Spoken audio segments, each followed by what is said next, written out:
Hi, so it's been an interesting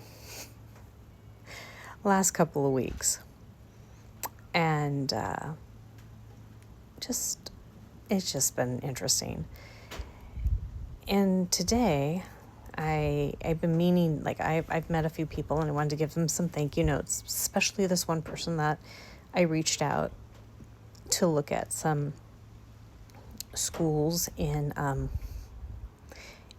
Ireland, and she was really cool. However, I don't think we were exactly on the same page as far as our research was going, but she said, I know someone who's researching the dark triad differently than most people have been researching it. I'm going to introduce you to him. And so I've been behind on my emails, and so I didn't see his email, but I just saw it today. So I responded to him. Now a lot of whoever watches my videos knows that I am writing a book on belonging and the belonging language that people have, and leadership and followership around this.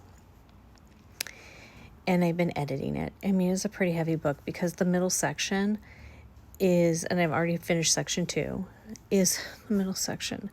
Oh my gosh. It's really heavy. I mean, it's a heavy book to do anyways. But that section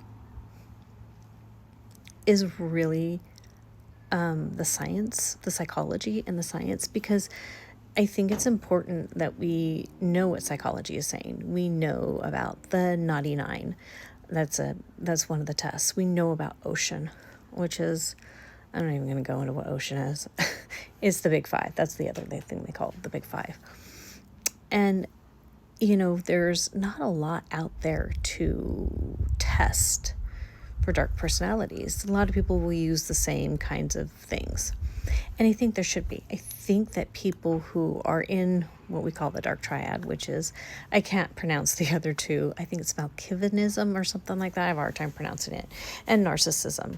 Narcissisms also can be in the vulnerable triad. So, but I think we need to be looking at this differently. I think what we need to be doing is, I think we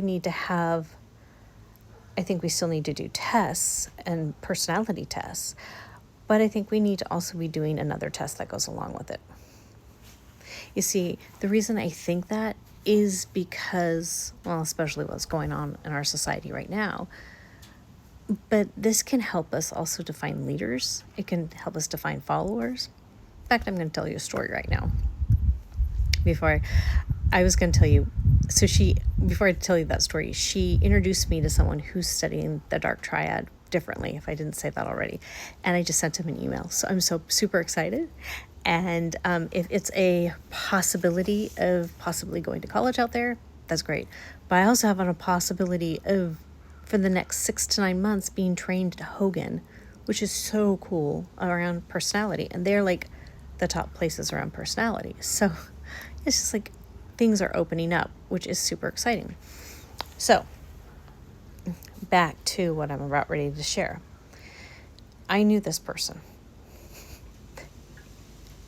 And he actually told me, well, people were telling me he got sucked up in cults easily. And people around going, he really needs your help, Nicole.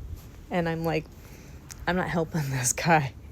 And he was already involved in someone who, he says, you got to look at this leader. He's really, really cool.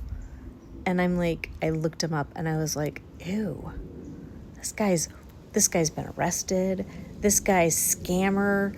I mean, he was following him like he was, and then he acted like him. And I was like, ew. But he said something to me, and I knew he was accurate on this. He's told people in business that they can take advantage of him, that he's easy to be taken advantage of. He's told people that he's afraid that he'll get caught up in a cult again, and he probably will. He's not willing to listen, and so I don't know what's going to happen to him. I wish him the best, but some people are just going to always be followers, and some people are going to be leaders. But when we know who's going to be leaders, we can figure out why. We can figure out why they need that, what the belonging is around that. And I think I'm going to talk a little bit more around this. I'm right now editing section 3, which is the fun section. Section 1 and section 3 were kind of fun. Section 1's kind of heavy too, but section 3 gets to be really fun, especially the chapter where I break it all down. Oh, that is so much fun. So much fun.